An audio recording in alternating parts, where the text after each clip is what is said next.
médico más solicitado. El doctor José Antonio Crespo está con nosotros aquí en la cabina. Doctor, ¿cómo te va? Muy buenas noches. ¿Qué tal, Pepe? Buenas. Oye, pues, ¿cómo ves todo esto? Lo que se ha ido dando. Estábamos platicando, el doctor y yo, estábamos platicando, bueno, cómo se construyó ese túnel, un tubo perfecto, a 10 metros de profundidad sin que nadie se diera cuenta. Es una técnica ingenieril, por supuesto, la que se llevó a cabo. ¿Cuántos camiones de tierra tuvieron que desplazarse para mover justamente toda la tierra que había a 10 metros de profundidad? ¿Cómo se hizo? El túnel es perfecto, según las fotografías que han sido reveladas desde ayer por la Procuraduría General de la República. Es un tubo de concreto, de estos que se usan para los drenajes en las ciudades, un tubo de 1,70, no es un tubo pequeño. ¿Cómo se construyó allá abajo? Normalmente cuando se instalan este tipo de tuberías grandes, se abre la tierra, se entierra el tubo y después se vuelve a tapar la tubería y adelante. Pero pues no lo puedes hacer a la vista, a 1,5 kilómetros del penal de seguridad más importante de México. Tenías que haber hecho por abajo. ¿Cómo lo hicieron? En fin. ¿Cómo estás, doctor? Hay muchas dudas, necesitamos un ingeniero, nos surge un ingeniero que nos explique y por supuesto la autoridad que nos diga ese túnel, ¿cómo se hizo? Fíjate que es muy asombroso la forma en que se escapa el Chapo. De película. Más que el hecho de que se escape, hay que recordar que cuando lo capturaron hace varios meses, las encuestas decían que el 70% de mexicanos decía, pues sí se les puede volver a escapar. Es decir, el 70% de mexicanos estaba consciente que nuestro sistema de seguridad estaba putrefacto y que de una u otra manera el Chapo tiene la capacidad o tenía la capacidad de escaparse, que tienen los dineros, que tienen la manera de hacer lo que se tenga que hacer para escaparse. Eso lo pensaba el 70% de los mexicanos. Y ante eso me parece que es un nuevo golpe, un duro golpe a la imagen de este gobierno. ¿Por qué? Porque en ese momento el gobierno de Peña Nieto, que desde luego presumió la captura del Chapo como un logro de eficacia, incluso contrastando con los gobiernos panistas a los que se les había escapado y que no lo habían podido recapturar. Tenemos ahí la entrevista que le hizo León Krause de la cadena Univisión Los Ángeles al presidente de la República el año pasado a raíz de la primera captura, ahora hay que hablar de primera y segunda, de la primera captura del Chapo Guzmán, cuando el presidente de la República, igual que lo hizo el resto de su gobierno, el procurador entonces Jesús Murillo Caram, en fin, presumían como un trofeo la captura de este personaje y cómo argumentó el gobierno el hecho de que tendría que ser juzgado por la autoridad mexicana primero que nadie y por supuesto y no para extraditarlo a los Estados Unidos. Yo recuerdo muy bien la entrevista, pero mejor recuérdala usted con lo que le vamos a poner al aire. Casi 70% de los mexicanos dice que existe una posibilidad de que se vuelva a escapar Joaquín Guzmán. ¿Usted se compromete a que eso no va a ocurrir? Es una obligación que tiene el Estado mexicano, y más, creo yo, frente a lo que ya ocurrió en el pasado, sería verdaderamente algo más que lamentable, digo, es imperdonable que ahora el Estado y el gobierno tomen las debidas providencias para asegurar el que lo ocurrido hace algunos años se pudiera repetir. Es claro que estamos tomando más providencias, es algo en lo que he insistido. Bueno, créeme que todos los días al titular de Gobernación es algo que ya se convierte y lo tienes bien vigilado, estás seguro, porque evidentemente es una responsabilidad que hoy tiene a cuestas el gobierno de la República, el asegurar que la fuga ocurrida hace algunos años nunca más se vuelva a repetir. Esto le decía el presidente de la República, León Krause, en aquella entrevista que fue para el público de Estados Unidos, para la cadena Univisión, y claro, se reprodujo en México, y aquí Así está. Es.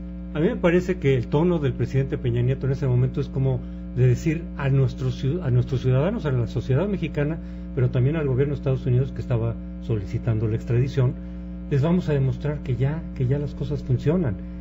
Era como pedir una última oportunidad, una nueva oportunidad en todo caso, es decir, déjenos demostrar que sí funcionan las cosas, que sí funciona el Estado mexicano.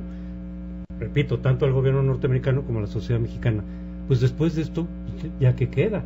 Es decir, si se volviera a recapturar pronto al Chapo Guzmán, que sería deseable desde luego, ¿qué le van a decir al gobierno de Estados Unidos? Vuélvanoslo a dejar porque se vuelve a escapar. Ahora sí ya no hay cartas, ya no hay elementos de credibilidad sobre el sistema penitenciario mexicano.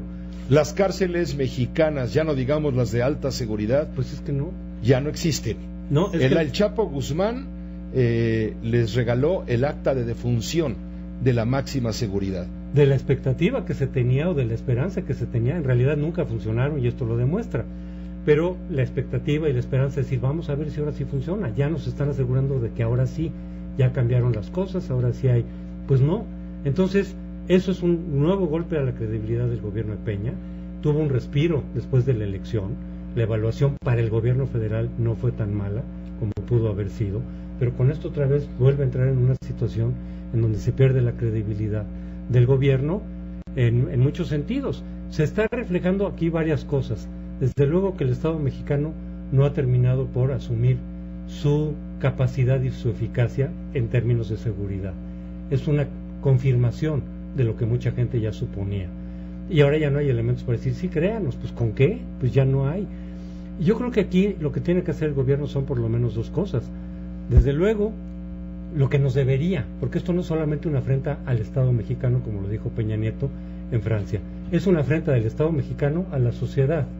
Es una nueva falla, una nueva falta del Estado mexicano a la sociedad. Entonces, desde luego, investigar qué pasó, hasta dónde llegó la corrupción, quiénes colaboraron, en qué niveles, porque efectivamente esto no pudo haber sido por unos cuantos custodios que hayan sido sobornados. Aquí es un operativo que llega quién sabe hasta dónde, con las señales que también nos decía Anabel, de que pues, ya habían señales ahí y nadie las vio, no las quisieron ver. Entonces se necesita una investigación muy a fondo, muy precisa, que nos diga qué pasó y desde luego con las consecuencias penales de quienes estén ahí involucrados.